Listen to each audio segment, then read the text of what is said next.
Masih di saatnya perempuan bicara. Wow, tadi aku udah ngedengerin ceritanya dari kamu Tia, bener-bener merinding banget. Pengalamannya luar biasa banget Kak.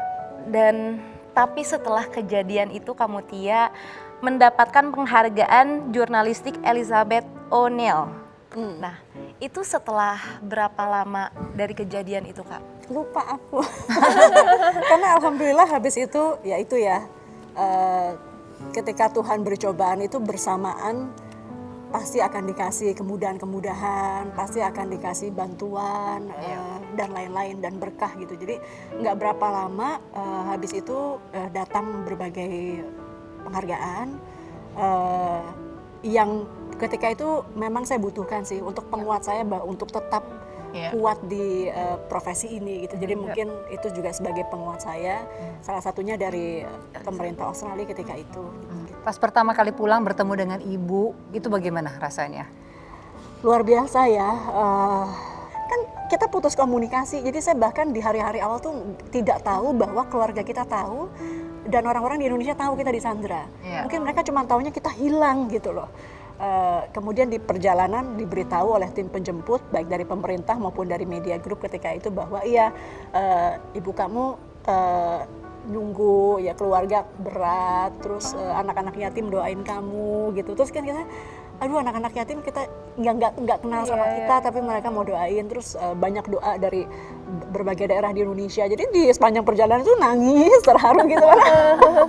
Karena baru tahu. Jadi selama 7 hari itu kita nggak tahu. Gimana pembebasannya itu di satu titik dilepas gitu mereka aja? Hanya Atau di satu titik, ada satu titik kemudian mereka lepas, kita kembali sendiri sampai perbatasan Jordan. Besokannya ketemu dengan perwakilan dari Indonesia dan kemudian masuk pulang. Jordan.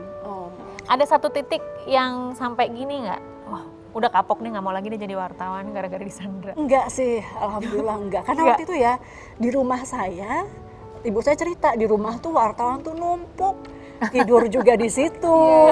Jadi mama tuh juga ya saya bersyukur dia ikut masak-masak, ikut jamin makanan, itu membantu dia supaya nggak terlalu sedih. Sekarang masuk ke dunia politik, backgroundnya jurnalis. Itu pertama kali belajarnya susah nggak? Susah, tapi Apa saya yang punya paling sulit? teman-teman yang dulu saya wawancara.